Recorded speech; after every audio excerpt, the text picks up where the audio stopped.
اللہ نے ہمیں آزادی دی, ہماری نااہلی ہے کہ ہم اس کی قدر ہی نہیں کر سکے, اور آج بھی نہیں کر رہے. پرائم منسٹر وہ میں تھا کہ پرائم منسٹر صاحب نے ریکویسٹ کی ہے کہ آپ عمرہ پہ ان کے ساتھ جائیں گے. ٹھیک ہے جناب, جس پر میں نے صاف انکار کیا تھا, معذرت کی تھی, اور یہ کہا تھا, یہ بھی نہیں کہا تھا کہ نہیں سوری میں بزی ہوں, میں آج کل یہ ہے وہ ہے. میں نے کہا تھا کہ آپ کا مجھے بلانا بنتا ہی نہیں, اور میں حیران ہوں کہ آپ کے ساتھ کون جائے گا. وہ بات میں میری حیرت جو ہے وہ رفع ہوگی یہ دیکھ کر کہ کافی سارے تیار ہو گئے تو میں سمجھتا ہوں کہ شہباز شریف صاحب اتنے جوگے تھے, اور شہباز شریف صاحب کو بھی پتا تھا, ان کے ساتھیوں کو بھی پتا تھا کہ یہ ایک 2 نمبر حکومت ہے, یہ ایک امپورٹڈ حکومت ہے. اس پہ میں چھوٹی سی گزارش کر دوں کہ ایک یہ ہوا کہ میں نے محسوس کیا کہ پاکستان میرے بغیر رہ سکتا ہے. میں بڑا سوچتا تھا نا کہ پاکستان کے بغیر میں نہیں رہ سکتا, اور پاکستان بھی میرے بغیر نہیں رہ سکے گا. جب میں امریکہ سے واپس آیا تو اس وقت میری سوچ یہی تھی, جب میں بہت ینگ تھا.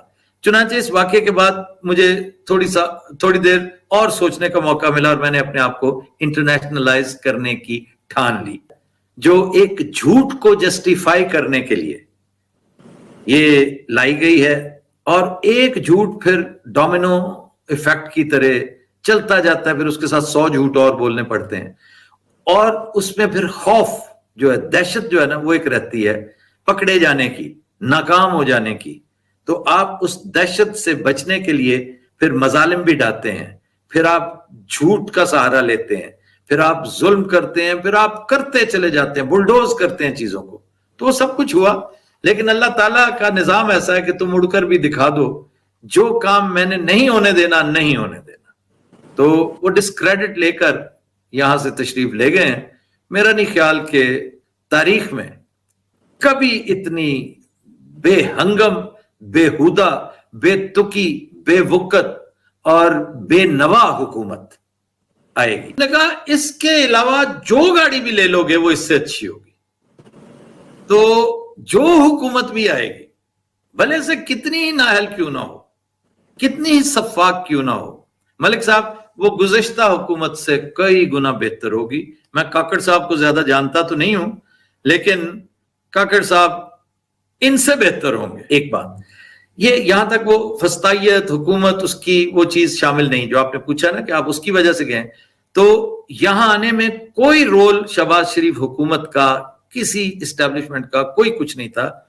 صرف یہ تھا کہ شہباز شریف کی حکومت میں شامل بعض گماشتوں نے, بعض اس کے جو وہ ہوتے ہیں نا نچلے لیول کے چمچے چماٹے, انہوں نے مجھے کمرشلی نقصان پہنچانے کی شدید کوشش کی. تو میں نے یہ بیڑا اٹھایا تھا کہ اس شو نے, اللہ نے مجھے اس شو کی وساطت سے بہت شہرت دی, عزت دی, دولت دی, سارا کچھ دیا, اپنی پہچان کروانے کا ایک بڑا وسیلہ بنایا. تو میں اس شو کو ڈوبتے اتنی آسانی سے نہیں دیکھ سکتا. میں لاسٹ ڈچ ایفرٹ ضرور کروں گا کہ میرا شو ڈوبنے سے بچ جائے, کچھ دیر اور نکال جائے.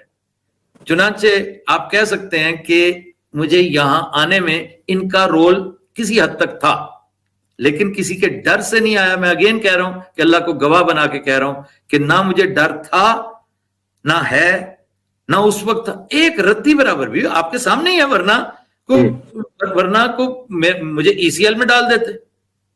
کوئی ایسی وہ کیا وہ ہو سکتی تھی, قطعاً نہیں تھی. چنانچہ میں انجوائے کر رہا ہوں یہاں پر, اور میں نے ٹھیک فیصلہ کیا تھا کہ پاکستان, یو اے ای اور یورپ, نارتھ امریکہ, چاروں جگہوں پہ یہ شو چلے گا انشاءاللہ تعالیٰ. آپ دیکھیں گے کہ اس کے لوگوں میں چھوٹا سا ایک پرچم آتا ہے, وہ چینج ہوتا رہے گا.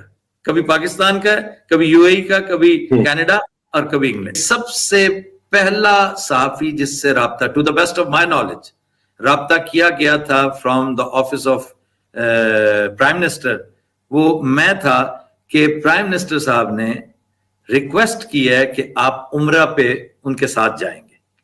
ٹھیک ہے جناب, جس پر میں نے صاف انکار کیا تھا, معذرت کی تھی, اور یہ کہا تھا, یہ بھی نہیں کہا تھا کہ نہیں سوری میں بزی ہوں, میں آج کل یہ ہے وہ ہے. میں نے کہا تھا کہ آپ کا مجھے بلانا بنتا ہی نہیں, اور میں حیران ہوں کہ آپ کے ساتھ کون جائے گا.